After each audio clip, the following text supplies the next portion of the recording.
Hello dear students, Bangla শব্দভাণ্ডারের দ্বিতীয় ক্লাসে তোমাদের সকলকে স্বাগত।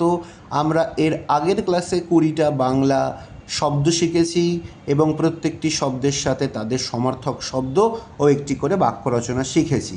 তোমরা যারা কোনো কারণে আগের ক্লাসটি মিস করে গেছো, কাইন্ডলি তোমরা আগের ক্লাসটি দেখে নেবে, তাহলে তোমাদের ক্লাসটি বুঝতে কোনো অসুবিধা হবে না।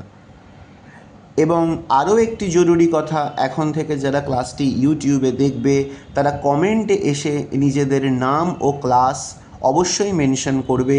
এটাই ধরা হবে তোমাদের ডিজিটাল অ্যাটেন্ডেন্সের মতো করে। তাহলে চলো দেরি না করে শুরু করা যাক আজকের ক্লাস। প্রথম শব্দটা কি আছে? বাবা মানে পিতা। বাক্য কি? বাবা অফিসে গেছেন।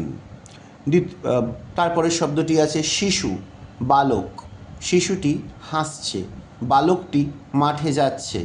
খাবার, এখানে খাবারের সমার্থক শব্দ আহার রেখেছে। আহার এখানে হবে, এখানে খাদ্য এটিও কিন্তু হবে। খাবার নষ্ট করা উচিত নয়, খাদ্য অপচয় করা উচিত নয়।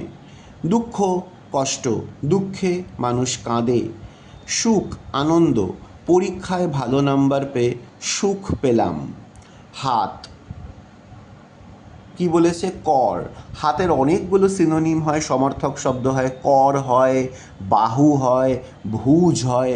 এখানে বাংলা বানানের দিক থেকে সবথেকে সহজ কর, তাই এটিকেই আমরা রেখেছি। হাত ধুয়ে খাবার খেতে হয়। চোখ, চোখেরও অনেকগুলি হয়। চক্ষু হয়, যেখান থেকে চোখ শব্দটা নিজে এসছে। আর আরেকটি হয় হচ্ছে কি নয়ন, তার চোখ খুব সুন্দর। মুখ, বদন, শিশুর মুখ হাসিতে ভরা। দাঁত, দন্ত, দাঁত পরিষ্কার রাখা দরকার। আমার বাবার বন্ধু একজন দন্ত চিকিৎসক। গাছ, বৃক্ষ, গাছ আমাদের ছায়া দেয়, বৃক্ষই আমাদের প্রকৃত বন্ধু। ফল, ফলমূল, আম একটি মিষ্টি ফল। বই, পুস্তক, আমি নতুন বই কিনেছি। বিদ্যালয়, স্কুল, বিদ্যালয়ে সকাল 10টায় ক্লাস শুরু হয়, আমার স্কুলে যেতে ভালো লাগে। কাজ, কর্ম, কাজ সময় মতো শেষ করো। সত্য, সত্যতা, সবসময় সত্য কথা বলা উচিত। মিথ্যা, অসত্য, মিথ্যা কথা বলা খারাপ।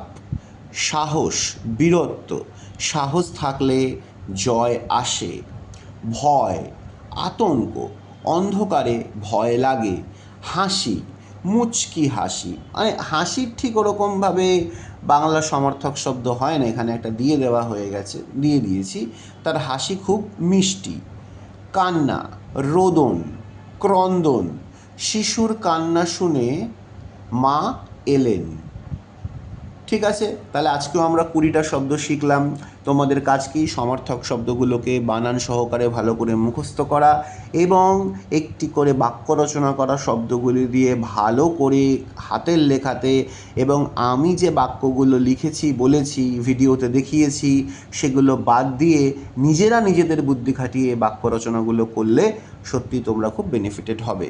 ঠিক আছে, আর যদি কারোর কোনো কোয়ারিজ থাকে অবশ্যই আমার সাথে যোগাযোগ করবে। তাহলে আজকের ক্লাস থাকলো এত অবধি, খুব শিগগিরই দেখা হচ্ছে পরের ক্লাসে। Thank you.